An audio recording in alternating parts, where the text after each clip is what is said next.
ओम पूर्णमद पूर्णमिदं पूर्णात् पूर्णमुदच्यते पूर्णस्य पूर्णमादाय पूर्णमेवावशिष्यते। ओम शांति शांति शांति। शंकरं शंकराचार्यं केशवं वादरायणं सूत्रभाष्यकृतौ वन्दे भगवन्तौ पुनः पुनः। ईश्वरो गुरुरात्मेति मूर्तिभेदविभागिने व्योमवद्व्याप्तदेहाय दक्षिणामूर्तये नमः। ओम शांति शांति शांति। नारायणं नमस्कृत्य नरं चैव नरोत्तमं देवीं सरस्वतीं व्यासं ततो जयमुदीरयेत। ओम शांति शांति शांति।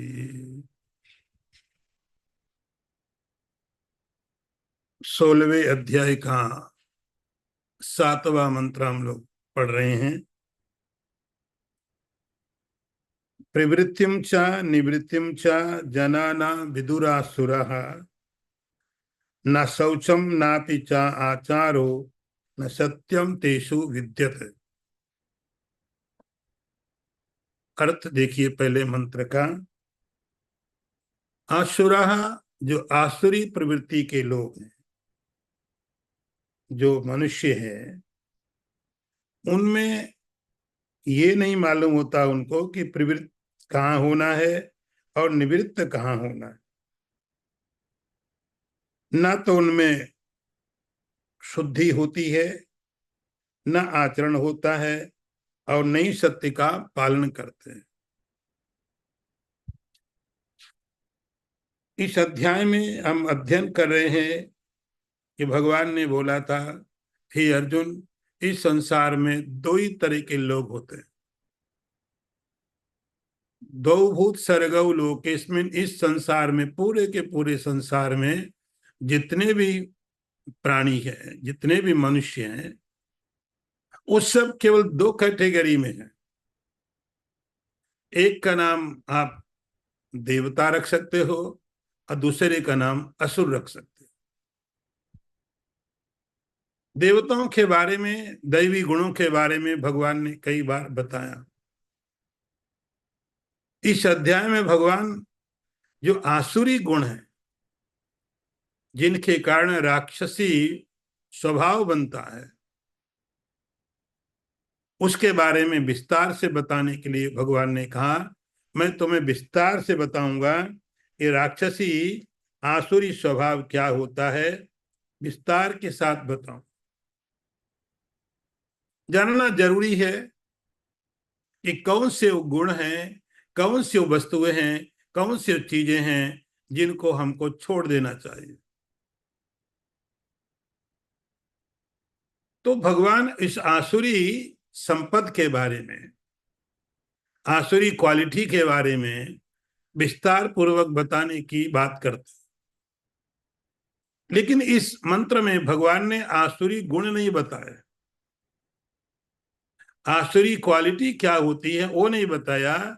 भगवान ने ये बताया असुर लोग कैसे होते हैं। आप दो तरह से बात को कह सकते हो। या तो आप ऐसे बताओ, किसी आदमी की क्वालिटी बताओ, क्रोधी है, लोभी है, शॉर्ट टेम्परामेंट है। या तो आप किसी के गुण बताओ, या किसी व्यक्ति का वर्णन करो कि उस गुण वाला व्यक्ति कैसा होगा। उस गुणों वाला व्यक्ति कैसा होगा उसका, जैसे दो तरह से बात करते हैं। एक तो आप बताते कि भक्ति क्या है, दूसरा बताते भक्त कौन है। तो भक्ति के जब व्याख्यान आप करेंगे तो भक्ति के बारे में बताएंगे, लेकिन जब आप भक्त का व्याख्यान करेंगे तो भक्ति वाला व्यक्ति कैसा होता ये बताया जाएगा। ऐसे ही यहाँ पर भगवान ने क्या किया कि बोला कि राक्षसी जो गुण हैं हम उनको बताएंगे। तो राक्षसी गुणों को नहीं भगवान बता रहे हैं, राक्षसी गुण जिस व्यक्ति में होते हैं उन व्यक्तियों के बारे में भगवान बता रहे हैं। आप भी पहचान सकते हो। गुण तो आपको पता चलते हैं, आपके अंदर क्या गुण है आपको मालूम, दूसरे को नहीं मालूम पड़ेगा। लेकिन दूसरे व्यक्ति को देख के आप ये तो लगा सकते हो अंदाज, ये समझ सकते हो ये व्यक्ति राक्षसी कैटेगरी में आता है, ये दैव कैटेगरी में आता। तो अब राक्षसी लोग स्वभाव वाले लोग कैसे होते, व्यक्ति कैसे होते हैं, तो राक्षसी स्वभाव के लोग कैसे होते हैं, इनके लिए भगवान ने यहां बताना शुरू किया। पहली बात, उनके साथ भगवान ने जोड़ा कि राक्षसी प्रवृत्ति के लोग ये नहीं जानते हैं कि क्या करना चाहिए और क्या नहीं करना चाहिए। प्रवृत्ति और निवृत्ति के बारे में उनको मालूम नहीं है। पहली बात, ये मुझे करना चाहिए और ये मुझे नहीं करना चाहिए, उनको ये विवेक नहीं होता, ये समझ नहीं होती, ये अंडरस्टैंडिंग नहीं होती है कि हमको क्या करना और क्या नहीं करना चाहिए। लेकिन यहाँ जो भगवान बात करते प्रवृत्ति की और निवृत्ति की, तो ये सांसारिक बातें नहीं करते। संसार में तो सबको, बहुतों को पता है, रावण को भी पता है कि मुझे क्या करना, मेरा बेटा कौन है, पत्नी कौन है, सिटी कौन है मेरी, मुझे क्या करना है, क्या नहीं करना चाहिए, दुर्योधन भी जानता। तो संसार में व्यक्ति जो प्राकृतिक रूप से, हमारे जो गोल हैं, जो हमारे लक्ष्य हैं, वो हमको अपनी इंद्रियों के द्वारा मालूम पड़ जाते हैं। आंख बताएगी आगे गड्ढा है, तो हमको नहीं जाना चाहिए, बचना चाहिए। तो बहुत सारी जो संसार की चीजें हैं उनकी प्रवृत्ति निवृत्ति की बात भगवान नहीं कर रहे हैं। यहां भगवान बात करते प्रवृत्ति और निवृत्ति उसकी, कि जो चीजें इंद्रियों से परे है, जो चीजें इंद्रियों के द्वारा ग्रहण नहीं होती हैं, जैसे पाप क्या है, पुण्य क्या है, पाप क्या है, पुण्य क्या है, ये हमको इंद्रियों से नहीं पता चलेगा। आंख से देख के मालूम नहीं पड़ेगा कि पाप क्या है, पुण्य क्या है। तो जब मालूम ही नहीं पाप क्या है, पुण्य क्या है, तो प्रवृत्ति और निवृत्ति कैसे करेंगे। तो प्रवृत्ति निवृत्ति का कारण होता है ज्ञान, जानना। पहले हम जाने, उसके बाद हम प्रवृत्त होंगे या निवृत्त होंगे। पहले मुझे मालूम पड़े ये भोजन मुझे खाना चाहिए तो मैं खाता हूं, मुझे बताया गया डॉक्टर कहता नहीं खाना चाहिए तो नहीं खाता हूं। तो प्रवृत्ति और निवृत्ति के पहले जो शर्त है, जो कंडीशन है, वह है ज्ञान होना। तो हो सकता है संसार का सारा ज्ञान हो, कोई बहुत बड़ा साइंटिस्ट हो, कोई बहुत बड़ा डॉक्टर हो जिसके पास उस विषय के ज्ञान की बहुत ज्ञान हो। तो भगवान यहाँ संसार की प्रवृत्ति और निवृत्ति की बात नहीं करते हैं, या भगवान करते हैं बात जो ज्ञान संसार से ऊपर है, जो आंखों से तो मालूम नहीं पड़ता है, जिसके लिए आपको अलग से प्रयत्न करना पड़ता है। जो चीजें इंद्रियों से मालूम पड़ती हैं उनके लिए आपको अलग से प्रयत्न नहीं करना पड़ता, सबको मालूम है। सबके पास आंखें हैं, कान है, जो इंद्रियां हैं, तो इंद्रियों से जो ज्ञान होता हो तो स्वाभाविक होता है, उसके लिए आपको अलग से कोई प्रयत्न नहीं करना पड़ता। हमको कुछ प्रयत्न वहां करना पड़ता है जो चीजें इंद्रियों के द्वारा नहीं मालूम पड़ती, उसके लिए तो पहले तो मालूम हो, तो हम उसके लिए प्रयत्न करते हैं जानने के लिए पाप क्या है, पुण्य क्या है, स्वर्ग क्या है, नरक क्या है, मोक्ष क्या है, जीवात्मा क्या है। ऐसे पहले प्रश्न उठेंगे और फिर उन प्रश्नों के लिए हम किसी आचार्य के पास, गुरु के पास जाएंगे, सीखेंगे, तो हमारी प्रवृत्ति और निवृत्ति होगी। तो जब तक वो ज्ञान नहीं है तब तक उसमें प्रवृत्ति और निवृत्ति नहीं होती है। तो भगवान कहते जो आसुरी प्रवृत्ति के लोग हैं, आसुरी स्वभाव के लोग हैं, उनकी इसमें प्रवृत्ति नहीं है, जानते ही नहीं। जना ना विदुरासुरा, दे वो नहीं जानते हैं, इसीलिए उनकी प्रवृत्ति भी नहीं होती है, निवृत्ति भी नहीं होती है। ना शौचम,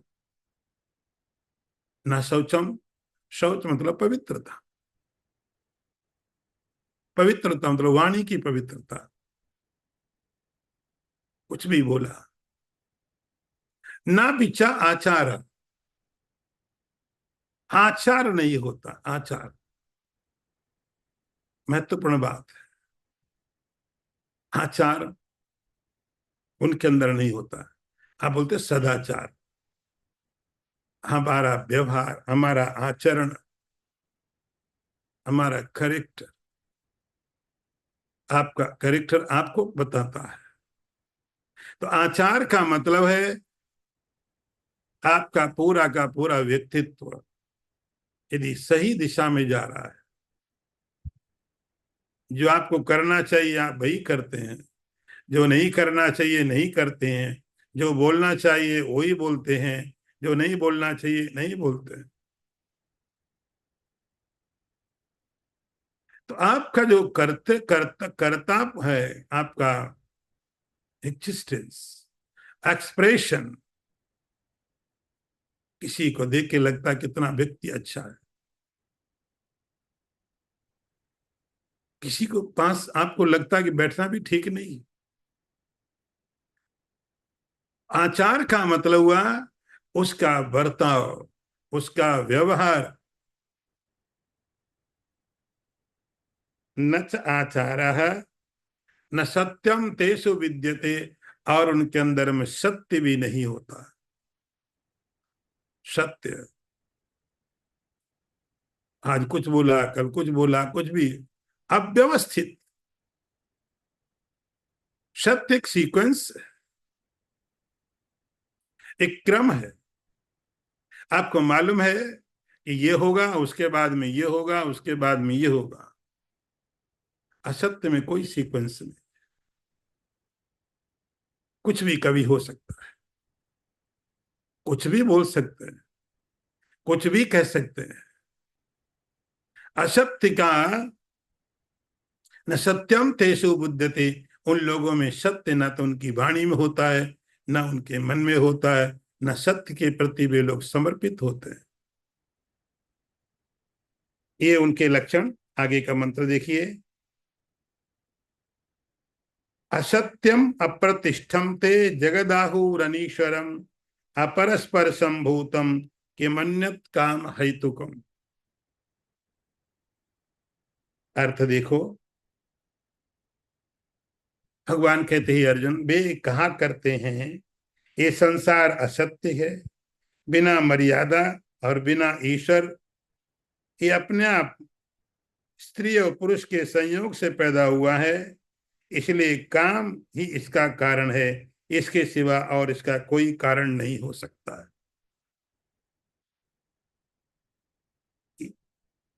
तो एक तो पहले उनको ये बता दिया, पहले मंत्र में उनका आचरण कैसा है, उनकी प्रवृत्ति, उनकी निवृत्ति, उनकी क्रियाएं, उनके एक्शन। नाम नहीं बताया, एक डेफिनेशन दे दिया। अब उनकी फिलोसफी क्या होती, आइडियोलॉजी क्या होती उनकी, किस आइडियोलॉजी से चलते हैं वे लोग। तो इस मंत्र में भगवान उनकी जो फिलोसफी है उसके बारे में बता रहे हैं, जो आपको पूरा का पूरा भरा हुआ चारों तरफ दिखाई पड़ेगा संसार में। पहली बात, असत्यम अप्रतिष्ठम ते जगत। वो कहते हैं कि संसार असत्य है। असत्यम जगत, ये संसार असत्य है। ये तो हम लोग ही बोलते हैं, वेदांत में उपनिषद यही तो बोलता है। लेकिन वेदांत के बोलने में और इसके इनके समझने में बहुत फर्क है। ये संसार असत्य है। असत्य का मतलब इसका कोई फाउंडेशन नहीं है, इसका कोई आधार नहीं है। असत्य का मतलब बस कई तरह से आप थ्योरी सोचोगे, क्योंकि असत्य कोई आधार तो है नहीं, बस है। इसकी कहीं कोई प्रतिष्ठा नहीं है।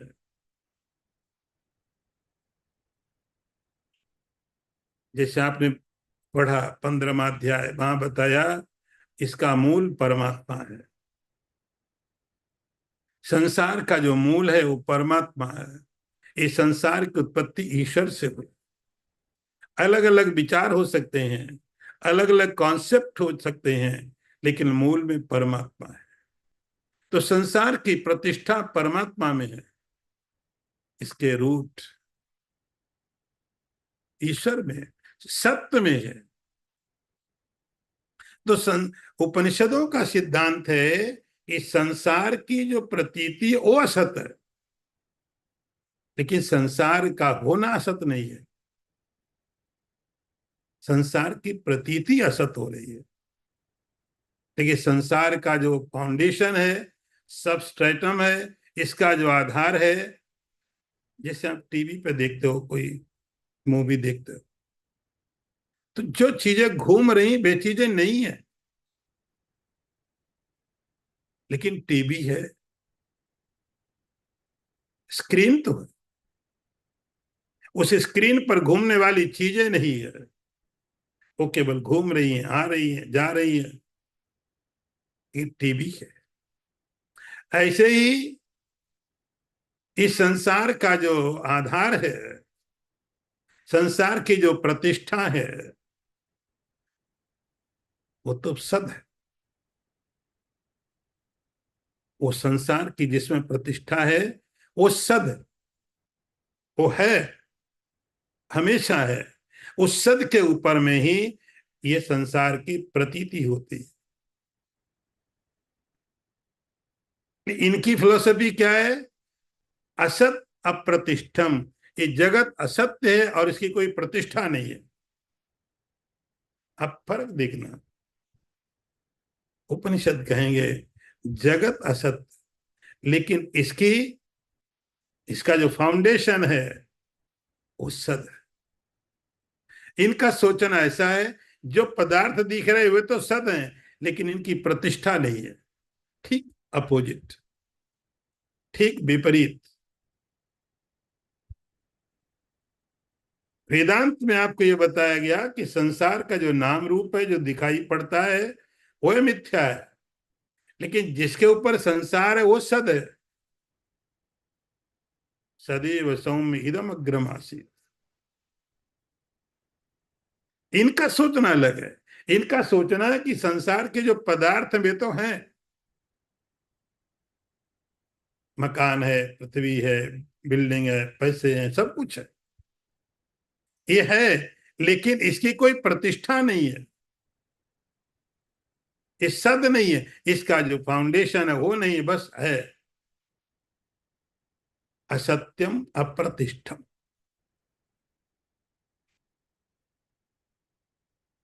और जगत आहु अनीश्वरम। इस संसार का कोई ईश्वर नहीं है। तो जैसे ईश्वर का मतलब होता है रूलर, शासक। आप अपने घर को चलाने के लिए कुछ नियम व्यवस्थाएं बनाते हो,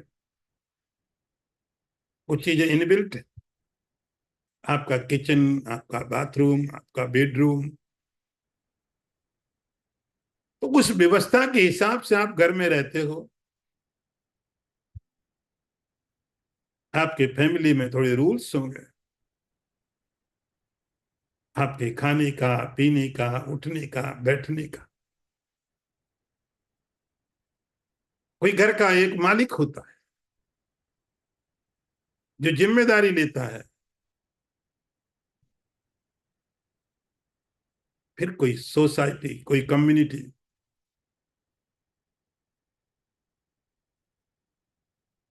आप किसी व्यक्ति को बिल्डिंग का चेयरमैन बनाते हो कि पूरी बिल्डिंग को देखना है।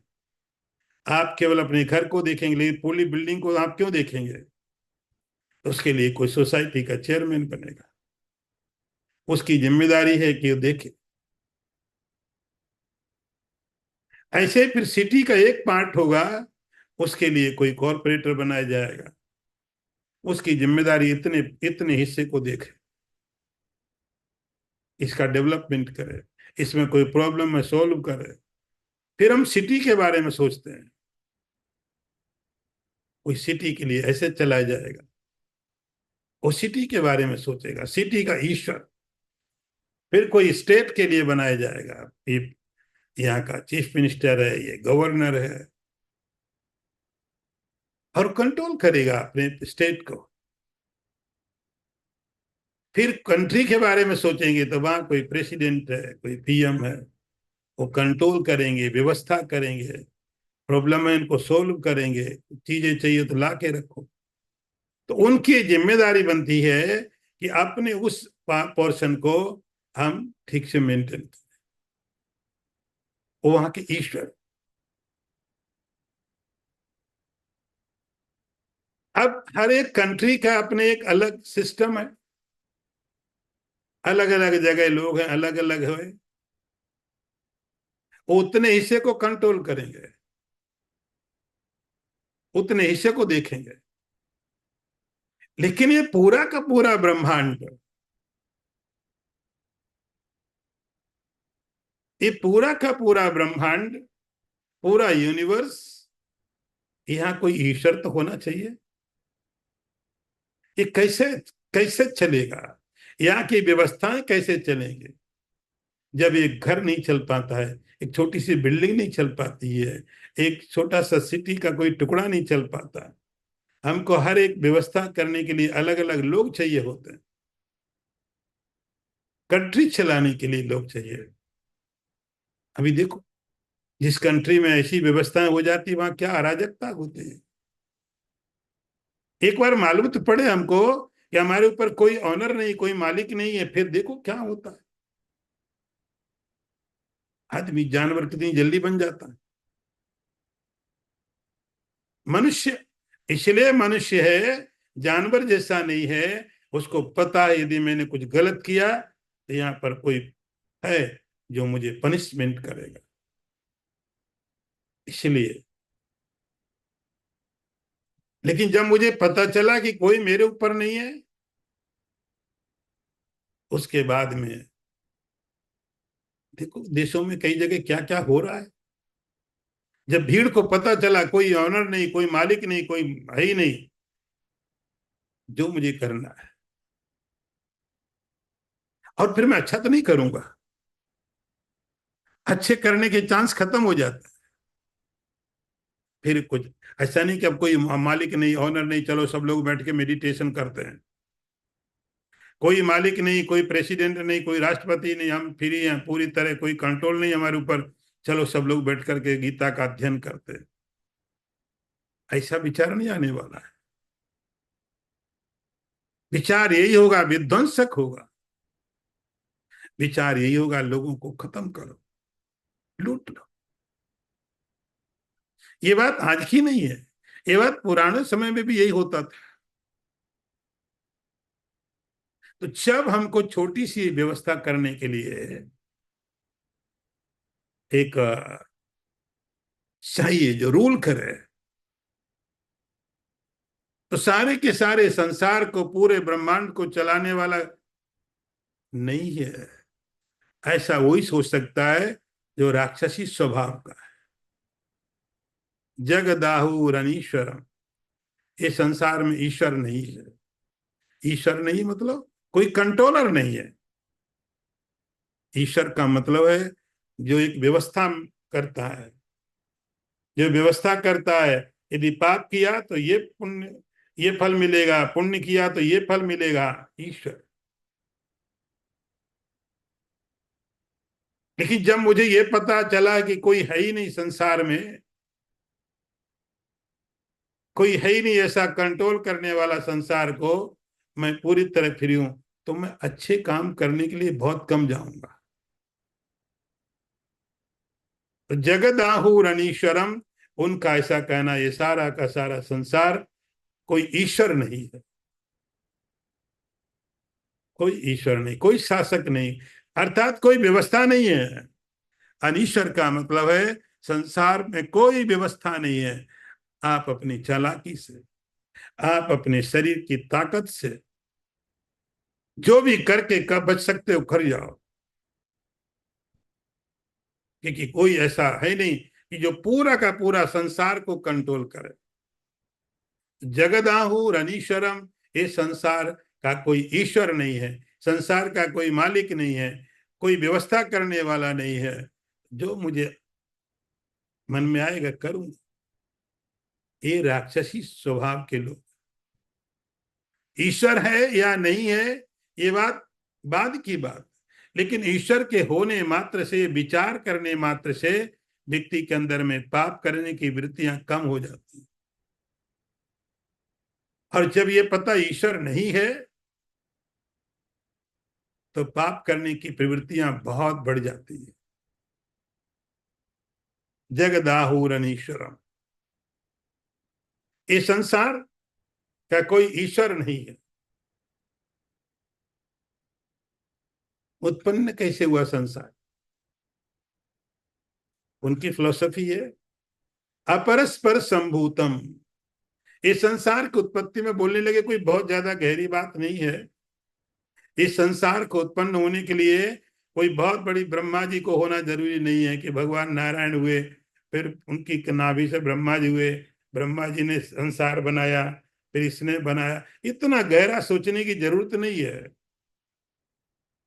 वो कहते जहां तक हमें पता है संसार की उत्पत्ति कैसे होती है, ये लिखा है अपरस्पर संभूतम, स्त्री और पुरुष के संयोग से होता है। अपरस्पर, हमने देखा है बच्चे पैदा हो रहे हैं, कैसे हो रहे हैं? कोई माता है, कोई पिता है। तो किसी माता के कारण, किसी पिता के कारण ये बच्चा जन्म लेता है।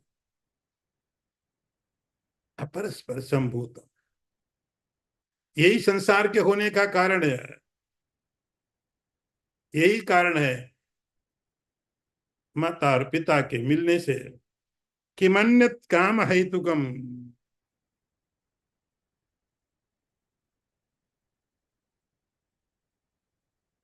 और जो किसी पेरेंट्स का मिलना है, उसके पीछे कोई दिव्य कारण नहीं है। अब देखो पहले सोच कहाँ बदलती है। हमारे शास्त्रों में लिखा है कि एक पति पत्नी पुत्र की कामना करते हैं अपने वंश को चलाने के लिए। एक पति पत्नी पुत्र की इच्छा करते हैं, संतान की इच्छा करते हैं, जिससे कि उनके जो पूर्वज हैं उनके लिए पिंडदान मिलता है, इसके लिए, इसलिए संतान की इच्छा करते हैं। इनका कहना नहीं, ऐसा कुछ नहीं है। किमन्य काम हेतुकम, वो जो संतान उत्पन्न होती है उसमें और कोई कारण नहीं होता है, केवल काम होता है, काम, डिजायर, संसार की डिजायर। तो यही कारण है कि किसी पति पत्नी के अंदर में जब काम होता है, उस काम के कारण ही संतानों की उत्पत्ति होती, यही संसार की उत्पत्ति का कारण है। किमन्य काम हेतुकम, कोई बहुत बड़ा गहरा कारण नहीं है कि संतान क्यों चाहिए। तो ये उनकी फिलोसफी है, ये उनका सोचना है कि संसार का जो अस्तित्व है वह किस प्रकार से। आगे मंत्र देखिए। एताम दृष्टिम अवष्टभ्य नष्टात्मानो अल्पबुद्धया प्रभवन्त्युग्र कर्माणः क्षयाय जगतो हितः। अर्थ देखिए, इस पूर्वोक्त दृष्टि का आश्रय लेने वाले जो मनुष्य अपने नित्य स्वरूप आत्मा को नहीं मानते हैं और जो अल्प बुद्धि हैं, उग्र कर्म करने वाले हैं, वे संसार के शत्रु हैं।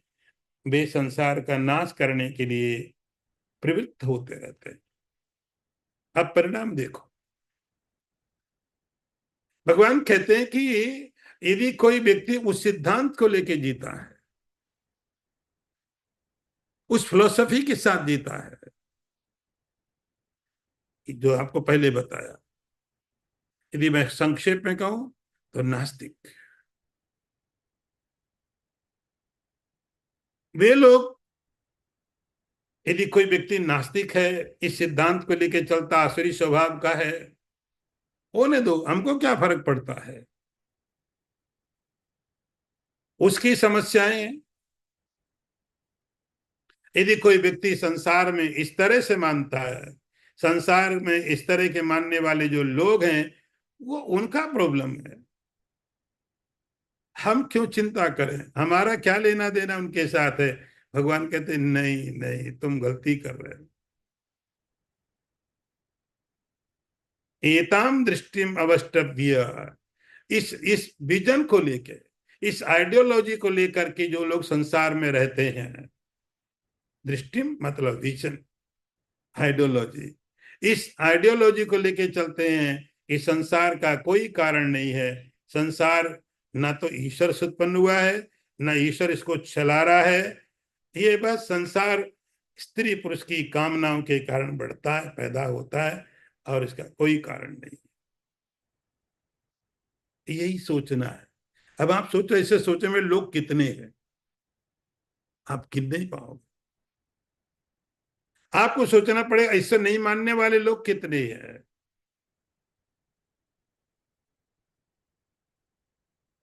उसके बाद अब उसके परिणाम देखो। एताम दृष्टिम अवष्टभ्य, इस प्रकार की दृष्टि को, इस प्रकार के विचारों के साथ जो व्यक्ति संसार में है, या जो लोग संसार में है, या जो भीड़ संसार में है, वो केवल अपने तक सीमित नहीं रहते हैं। उनके परिणाम क्या क्या, नष्टात्मानो अल्प बुद्धया। पहली बात, अल्प बुद्धया, उनको ज्ञान बहुत कम है। उनका जो ज्ञान है बहुत कम है। बहुत कम है क्या मतलब, केवल एक हिस्सा मालूम उनको है जो दिखाई पड़ता है। उनका अल्प बुद्धि का मतलब ऐसा कह नहीं कह रहे हैं जैसे कोई बहुत बड़ा इंजीनियर है, डॉक्टर है, कोई साइंटिस्ट है, कोई, उसको बहुत ज्ञान है, तो भी भगवान कहते अल्प बुद्धया, बहुत छोटी, थोड़ी उनको ज्ञान थोड़ा है। थोड़ा ज्ञान क्यों है कि उनका जो ज्ञान है वह उतना ही है जो दिखाई पड़ता है आंखों की इंद्रियों के द्वारा। इंद्रियों के द्वारा ही जानते हैं, बस इतना ही है। अल्प बुद्धि, उनकी बुद्धि अल्प, बहुत कम, जो दिखाई पड़ता है।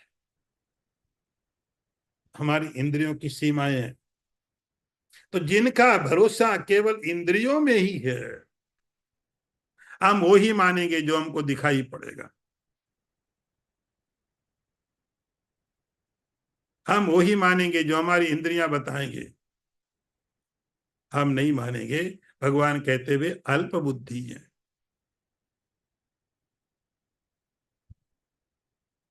आप साइंस डेवलप होती है तो कुछ चीजें ऐसे इंस्ट्रूमेंट डिवाइस बनाए, ऐसी चीजें दिखाई पड़ती हैं जो आंखें नहीं देख सकती। उनका अस्तित्व हम स्वीकार कर लेते हैं।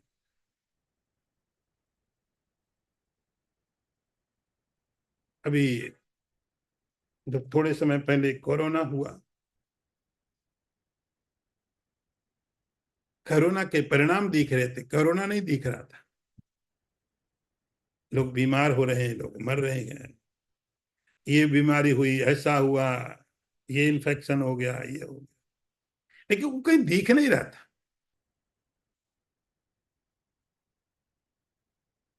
कैसे दिखा? लाइब्रेरी में, लेबोरेटरी में जाके दिखा। लेबोरेटरी में जाके कुछ डिवाइसेस से देखा। और अभी भी बहुत से लोग हैं दुनिया में इस बात को मानने को तैयार ही नहीं है, बोले हमने देखा ही नहीं। आज तक मानने को तैयार नहीं। बोले कोरोना कुछ भी नहीं, केवल एक झूठी अफवाह थी, होता ही नहीं, क्योंकि आंखों से दिखता नहीं। ये थोड़े लोग और आगे बढ़े, इन्होंने आंखों को थोड़ी ताकत दी और कोरोना के जो कीटाणु उनको देख पाए। उनको बोला नहीं होता है।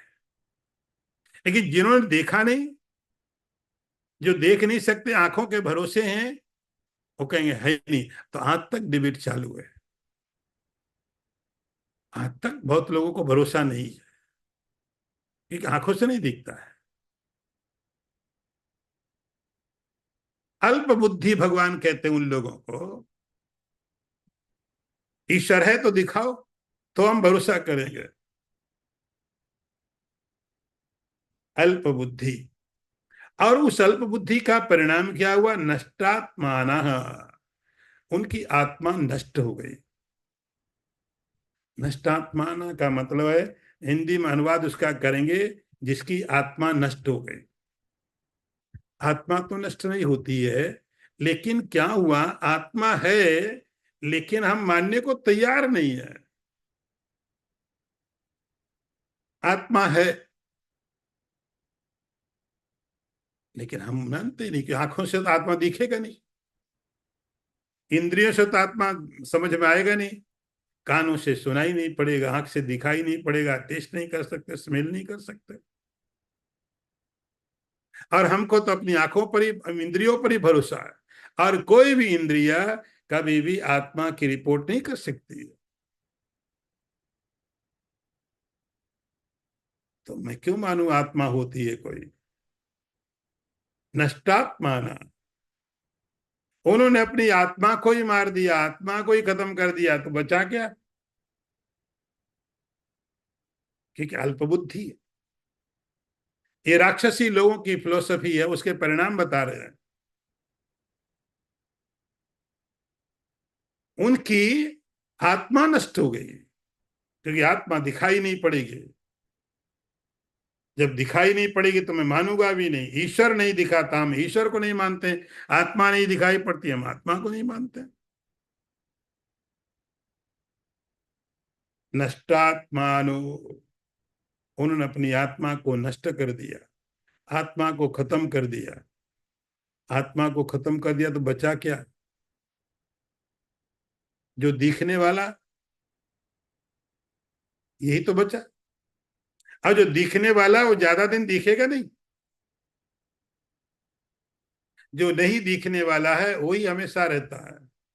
जो दिख रहा है, ये शरीर, स्ट्रक्चर बॉडी का, ये ज्यादा दिन नहीं दिखेगा। तो उनके परिणाम होते नष्टात्माना। उनकी आत्मा, उनकी जो सोल है, जो आत्मा है, या उनका अपना होना है। कोई पुनर्जन्म कैसे होगा? जब आत्मा होगी तभी तो होगा। नष्टात्माना। उनकी आत्मा, उनका अपना खत्म हो गया होना। और प्रभवंत युग्र कर्माणा। देखिए, ये तो उनके साथ, अपने साथ हुए, कि उसके दुष्परिणाम क्या हुए, कि उन्होंने अपने आप को ही खत्म कर दिया। कोई आत्मा है ही नहीं। आत्मा को समझने की इच्छा भी नहीं, हमको जानना भी नहीं है। बस शरीर के बारे में बता दो, हमारी किडनी कैसी है, हार्ट कैसा काम कर रहा है, ये तो हम रिपोर्ट लेते रहते हैं। डॉक्टर भी बताता रहता है, इसकी रिपोर्ट भी लेते रहते हैं, कैसा फंक्शन चल रहे अंदर में। आत्मा को जानने की कोई इच्छा नहीं है। ये उन तक बात हुआ। लेकिन इतना ही सीमित नहीं है, इस विचारों के दुष्परिणाम उनसे अलग भी पड़ते हैं। कैसे पढ़ेंगे? उग्र कर्माणा। वे लोग उग्र कर्म, भयंकर कर्म करने वाले होते हैं। भयंकर कर्म करने वाले। ईश्वर है ही नहीं, कोई शासक नहीं है, कोई मुझे मेरे कर्मों का, गलत कर्मों का फल देने वाला ही नहीं है। जब निश्चित मुझे मालूम है, ऐसे लोग उग्र कर्म करने वाले हो जाते हैं। किसी की हिंसा करनी हो, कोई डर नहीं। डर किससे होना चाहिए?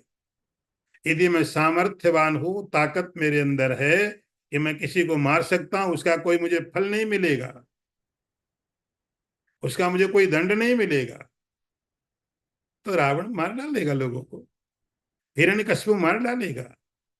एक भीड़ जिसको कोई डर नहीं हो शासन का, वो लोगों को मार सकती है।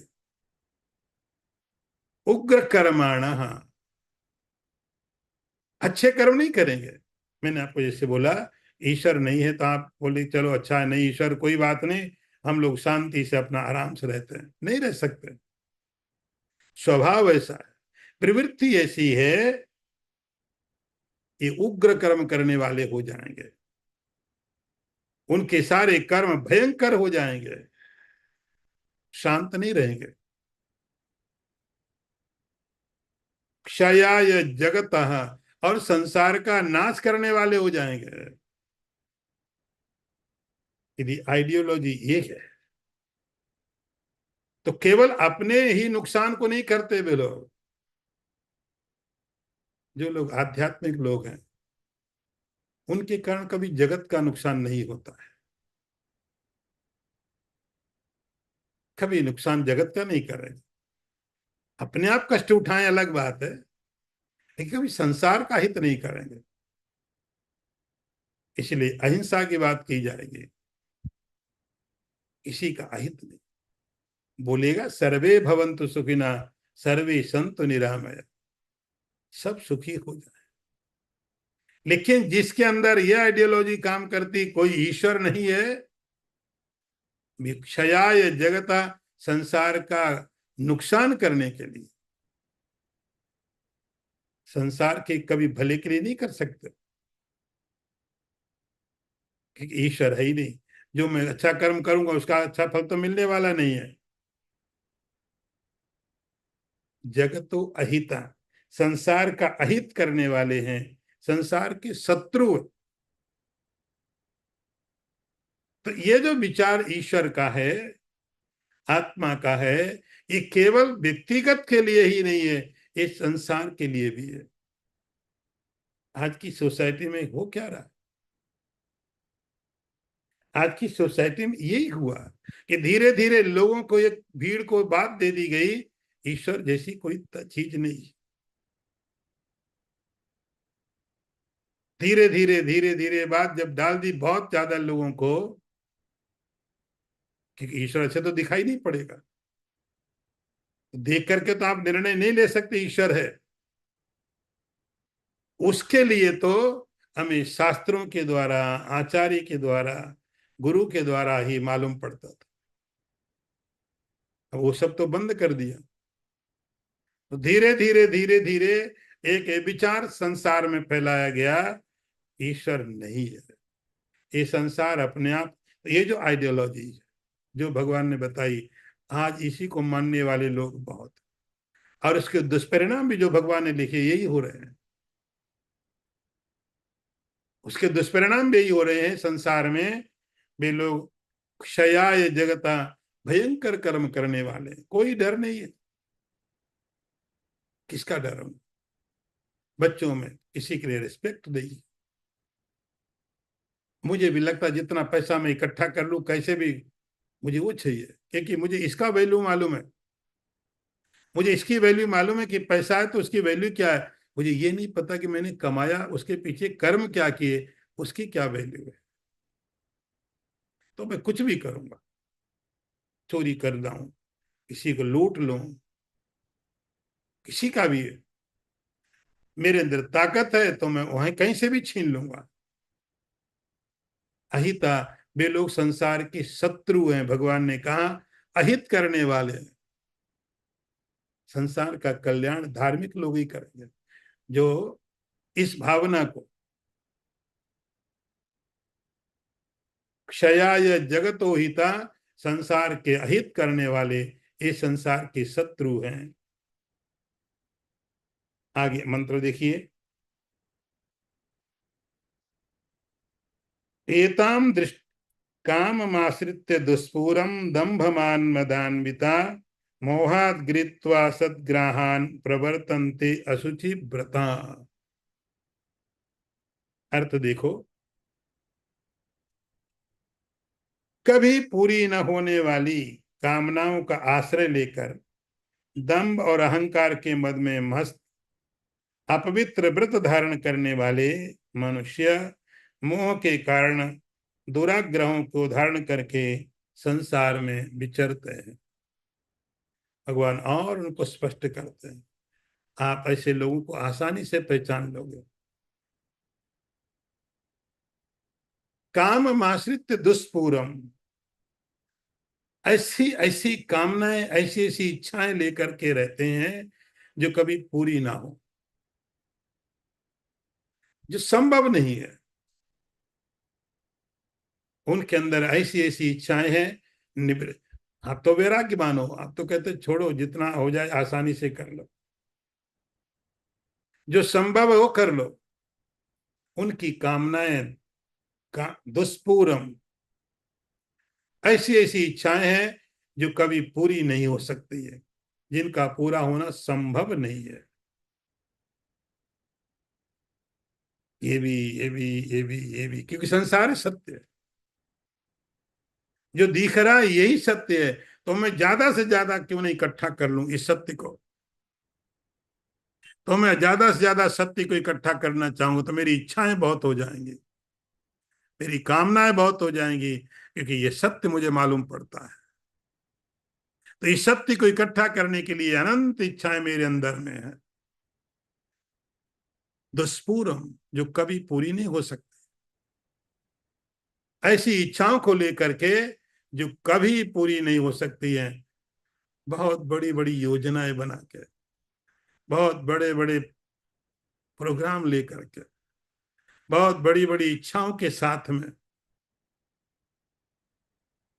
आश्रित थे, उनका सहारा लेकर के फिर ये करना, फिर ये करना, फिर ये करना, फिर ये करना। कोई टाइम की लिमिट नहीं है। ये कब तक करना है, कब छोड़ना है? अनलिमिटेड टाइम तो नहीं है, इच्छाएं अनलिमिटेड है। तो टाइम, समय और उनकी इच्छाओं के बीच में बहुत गैप हो जाता है।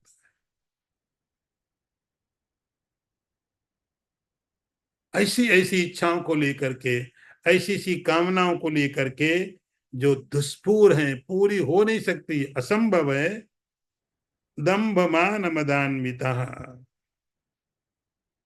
दंभ के साथ, अभिमान के साथ में, दंभ मान मदान्विता, दंभ है, अभिमान है और अहंकार है। इस बात को भगवान इस अध्याय में और विस्तार से बताने वाले हैं। अपनी इच्छाओं को, जो इच्छाएं कभी पूरी नहीं हो सकती हैं, उनको पूरा करने के लिए दंभ के साथ, दंभ की परिभाषा आपने सुन ली पहले, मान, अहंकार, मैं कर सकता हूं, अभी तो 80 साल का ही हुआ हूं मैं, ये मेरा प्रोजेक्ट, ये मुझे करना है, ये मुझे करना है। पहले जो किया उसको याद करके, मद, इतनी चीजें मेरे पास इकट्ठी हुई है, उनके अंदर में दंभ होगा, उनके अंदर में मान होगा, एक चैलेंज है, ये मुझे करना ही है, ये मैंने किया हुआ है। मोहात गृहीत्वा असत ग्रहण, अपने मोह के कारण गलत आग्रह लेकर के, दुराग्रह, आग्रह मतलब कॉन्सेप्ट, कुछ ऐसे गलत आग्रह लेकर के, कुछ ऐसे गलत विचार लेकर के, उसके पीछे कारण क्या? ज्ञान नहीं, मोह है। मोह के कारण मालूम नहीं है, क्लियर विजन नहीं है, आसक्ति बहुत, अटैचमेंट बहुत है। उसके कारण असत ग्रहण, एक अलग आग्रह, अपने को श्रेष्ठ दिखाने के लिए, दूसरे को नीचा दिखाने के लिए, अपनी महिमा बताने के लिए, ऐसे कुछ भी आग्रह लेकर के, रियलिटी नहीं है, उनकी इमेजिनेशन है। तो मोह के कारण जो कई चीजें वो लोग ऐसे कल्पित कर लेते हैं, मोह के कारण, जिन्होंने विचार कर लिया मैं श्रेष्ठ हूं, मेरा आदर होना चाहिए, तो अपने प्रति जो एक आदर का भाव, दूसरे के प्रति जो एक निंदा का भाव, ये कैसे कल्पित किया? मोहा, मोह के कारण। तो असत जो आग्रह है, असत ग्रहण, आग्रह, यही होना चाहिए, यही होना चाहिए, मैं ऐसा मानता हूं, यही होना चाहिए, और जो मैंने माना वही सही है, जो मैंने समझा वही सही है। तो असत जो मेरा आग्रह है, जो मेरी आइडियोलॉजी, जो मेरी फिलोसफी है, मैं ही सही हूं, यही सही है, और मोह के कारण वो होता है गलत। उस गलत दुराग्रह को पूरा करने के लिए अशुचि व्रत, उनके व्रत, व्रत का मतलब होता है जैसे आप कमिटमेंट, आप एक कन्विक्शन लेते हैं, ये मुझे करना है, ये मुझे करना है, ये मेरा कमिटमेंट है, और उसके लिए आप अपनी पूरी एनर्जी लगा देते हैं। उनके जो व्रत होते हैं, उनके जो कमिटमेंट होते हैं, अशुचि या पवित्र होते हैं,